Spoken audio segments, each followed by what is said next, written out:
अस्सलामुअलैकुम, welcome back to another video. तो आज की इस वीडियो में हम बात करेंगे ग्रामेक्स 400 mg टैबलेट्स के बेनिफिट्स और इसके यूजेस और इसके साइड इफ़ेक्ट्स के बारे में। तो वीडियो स्टार्ट करने से पहले आप सब बहन भाइयों से मेरी एक छोटी सी रिक्वेस्ट है, अगर आपको मेरी वीडियो पसंद आए तो वीडियो को लाइक कर देना और चैनल को सब्सक्राइब कर देना, बेल आइकन को प्रेस कर देना ताकि मेरी हर नए आने वाली वीडियो अब तक ईजिली पहुँच सके।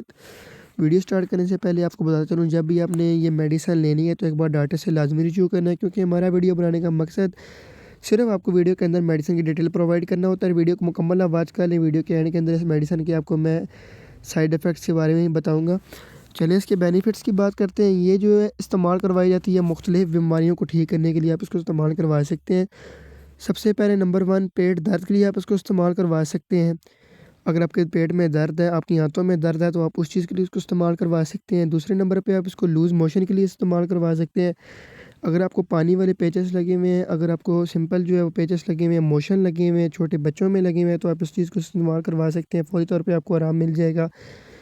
उसके बाद आप इसको डायरिया की सूरत में भी इस्तेमाल करवा सकते हैं। अगर आपको डायरिया है तो आप उस चीज़ के लिए भी इसको इस्तेमाल करवा सकते हो।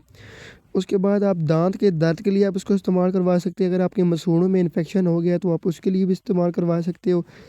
कानों में अगर आपको इन्फेक्शन हो गया तो उसके लिए भी इसको इस्तेमाल करवा सकते हो। कान के अंदर मुख्तलिफ़ तरह के इन्फेक्शन हो जाते हैं। उसके बाद आप इसको गले के इन्फेक्शन के भी इस्तेमाल करवा सकते हो। जिगर के लिए आप इसको इस्तेमाल करवा सकते हैं। जिगर में अक्सर वो इन्फेक्शन सा हो जाता है, तो आप उस चीज़ के लिए भी इसको इस्तेमाल करवा सकते हो। लूज़ मोशन के लिए, अगर आपको बदहज़मी हो गई है, आपका पेट अजीब सा हो गया है, तो आप उस चीज़ के लिए भी इसको इस्तेमाल करवा सकते हो। जहाँ तक इसके साइड इफ़ेक्ट्स की बात करें, इसकी वजह से आपको हेडेक हो सकता है, आपके सर में दर्द हो सकता है। तो जब भी आपने ये मेडिसिन लेनी है तो डॉक्टर से लाज़मी रिव्यू करना है। तो ये थी आज की वीडियो। उम्मीद करता हूँ आपको मेरी वीडियो पसंद आई होगी। इंशाल्लाह मिलते हैं अगली वीडियो के अंदर। और मेरी वीडियो को लाइक करना, चैनल को सब्सक्राइब करना ना भूलिएगा। इसी तरह की मज़ीद इन्फॉर्मेटिव वीडियो देखने के लिए मेरा चैनल विज़िट भी कर सकते हैं और मुझे कमेंट भी कर सकते हैं। इंशाल्लाह मिलते हैं अगली वीडियो के अंदर। इतनी देर के अपना ख्याल रखिएगा, दुआ में याद रखिएगा। अल्लाह हाफ़िज़।